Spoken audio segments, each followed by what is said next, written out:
again, everyone. It's Rachel from CCYJ, and I'm just so honored and pleased to be able to introduce you to Shrounda, who's going to share a little bit about her experience in the foster care system.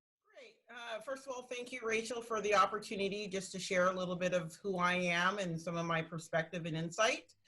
I'm Shrounda Sullivanoff. I'm a frontline worker. I actually work with the Office of Public Defense, working with parents that are navigating child welfare. But more importantly, I've navigated child welfare. And so I bring a really profound experience and a voice to the table.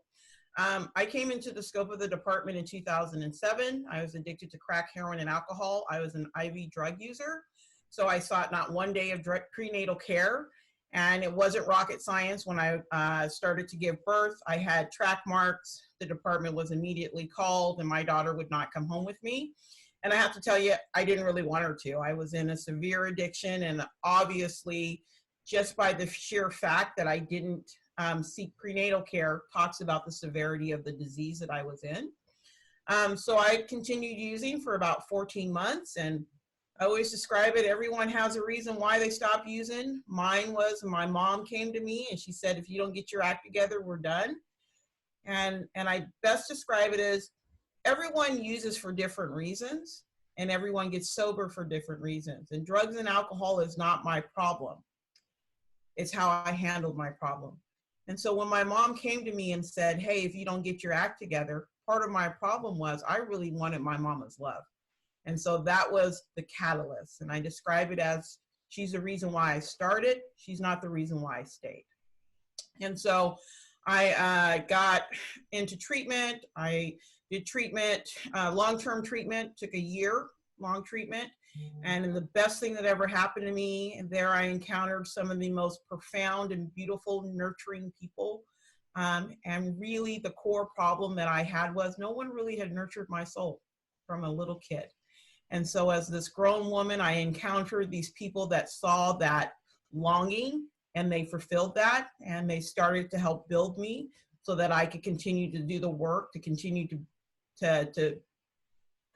build on what they had started. So it took me about 1.5 years to get my kid back. And she came home, and I was angrier than ever. I always say, you know, give me a 2.5-year-old and no booze, and you'll really see some issues. So, you know, the work really started to need to happen there. And you know, I was blessed enough that I had this community around me, this AA community. And I always kind of best describe it as they loved me through my ugly. And from there, I was just able to continue to emerge and find my own truth of the woman that I've always aspired to be. And that's who I've become today. So I always say, you know, your path is not necessarily where you want it to be, it's where you're destined to be. And so I believe Creator had a path for me. I didn't wake up one morning and say, I want to be a birth parent advocate. That's not how any of this happened. I was approached actually by one of my social workers that currently, what's really kind of hilarious is I actually have her job today. So this social worker came to me and was just like, hey, there's this opportunity for you to work in the courts. Would you be interested in that? And then she just continued to just kind of present opportunities to strengthen and elevate the birth parent's voice. I've been in this work for about 10 plus years now. So I was in kind of the emergence of the birth parent voice coming to light about 10 years ago. And it continues to be built. And today, you know, the birth parent's voice is completely sought out at a multitude of tables. And if you don't have a birth parent's voice sitting at your table while you are putting together things, making decisions, or trying to understand, you're missing the boat. Because as best described of it is, if I'm a part of the problem, I've got to be a part of the solution. And for people to think that they know better without including my insight and my perspective sitting at that table, I think is really irresponsible and doesn't really make much sense. So that's kind of who I am in a nutshell. Got my kid back 2.5 years ago. I'm currently a caregiver for my grandson. I've had him since birth.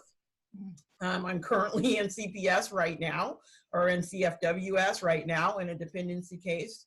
And I've I've got a 2-year, 3-month-year-old baby, toddler. And we're just doing life on life's terms. I've got a beautiful daughter. Took me 2.5 years to get to her. And like I said earlier, I worked really hard and I still have a lot of work to do. And I continue to do that. But what I love about my life and about our experience together is I wouldn't be the woman that I am without her. I needed her in my life to help to evolve me into the mother and to a person that I'm pretty proud to be. And without her, I wouldn't be any of this. So. Thank you for the gift of sharing you with us and who you are for so many other people, including your family.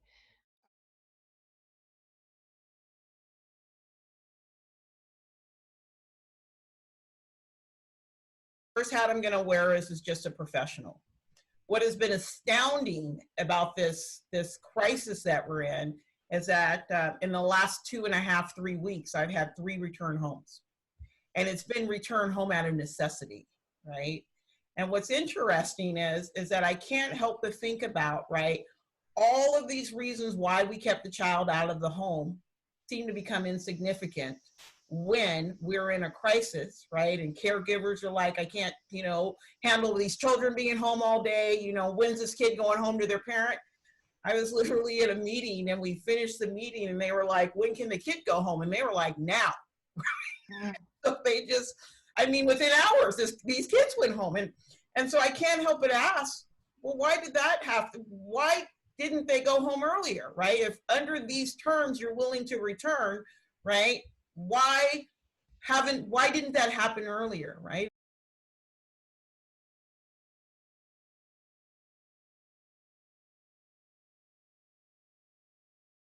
Face-to-face and the legalities around that. And, everyone has their own position. My position personally is that I get that we should be able to see our children face to face.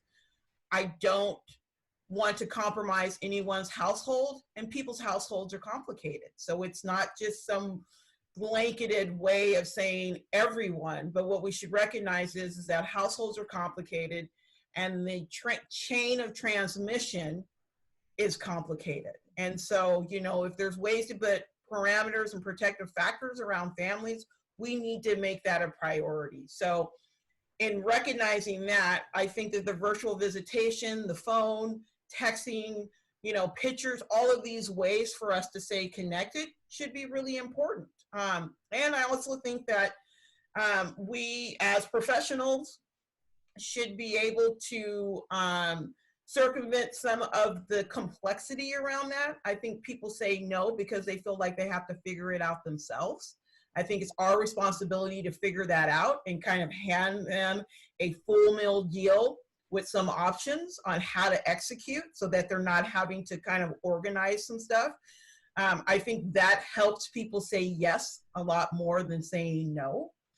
So I think we have to be thoughtful and intentional and deliberate in the way that we present this to people instead of just saying, this is what you need to do. We need to say, this is how it can be done. It can be done. So those are my initial thoughts on just where we're at right now. I hope moving forward that we see the value of relationships and not, if anyone was told you can't see your kid, right, you'd be up in arms. Right? Why do you think that a parent, just because they're in child welfare, doesn't deserve and wouldn't be up in arms when you say you can't see your kid? And unfortunately, in my current position, I am fielding those type of calls and those type of meetings where we are having debate and trying to convince people of just the basic, the basic rights of under these conditions, we have to alter. And then under those conditions, we still are altering because people are being combative of just saying, we don't want to do this. And here's all the reasons why we don't have to. One of the subjects that's not getting a lot of airplay because it's really ugly is those children that are in night to night.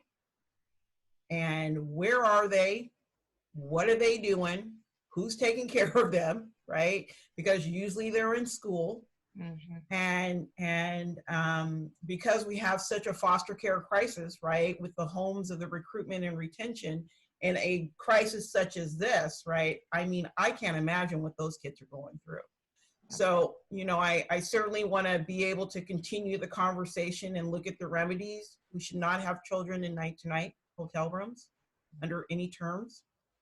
We need to really, you know, vamp up the way that we are recruiting foster parents, the way that we are having resources available in our communities to care for children that are in crisis and trauma, and not be producing a plethora of a whole new list of trauma that nobody's going to be prepared to deal with, right? So none of this is new information to the system. I know that they're very, very aware of this, but I think the current way that things are operating right now, it really just brings a brighter light to the foster care system is in crisis.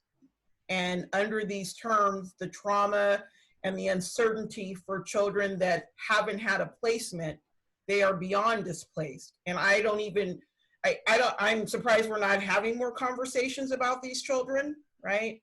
The offices are closed because some of those children were spending time in the offices. So now they're probably spending time in hotel rooms with social workers, and, you know, I can't wrap my head around it. So that's one of the things that I think has really been illuminated during this crisis. I think about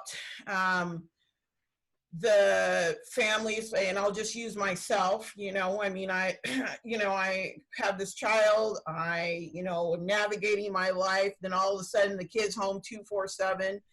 And I've got a lot of resources, and I've got a really strong community wrapped around me, right?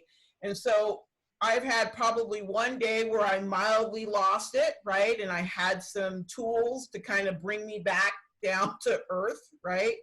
And I think about people who already were on the fringes, right? And how this is taking them over the edge.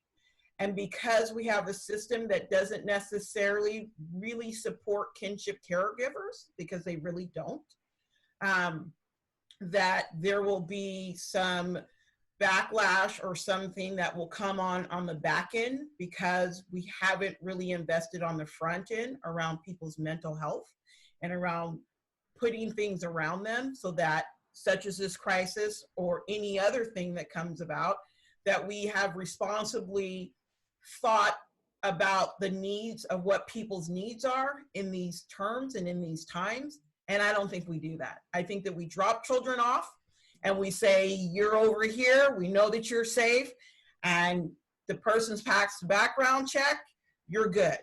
And I don't think a lot of people go back and do any checkup or any resource sharing, or just kind of bringing supportive mechanisms to help people weather, to understand, and so that they can kind of navigate through their myriad of feelings and emotions around this. So I think that there'll be some other things coming out on the back end on this.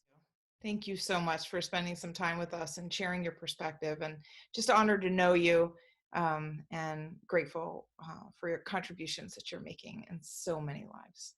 Thank you, Rachel, for the opportunity to share, and I hope that we will continue these conversations, and we'll be sitting at different tables with new people willing to talk about how they can help. Me too.